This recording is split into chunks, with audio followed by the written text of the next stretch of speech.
If you're new here, welcome. This is how you guys can make like $5,000 per day. As you can see right here, this is basically $2,000 per day. I'm only 13 days into the month here, and anyone could do this, guys. Anyone could do this. This right here, this is max bounty.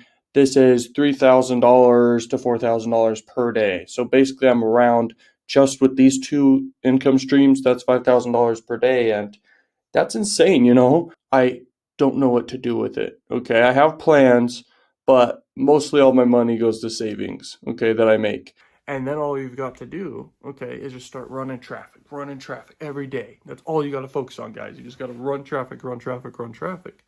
And the more traffic you send, the more money you're going to make. A lot of traffic and high converting offers and funnels and everything, you'll crush it. You'll make a lot of money and you will see conversions come in. It's that simple. If you want to go more advanced with the funnels, you can upgrade over time. You can level up just like a video game.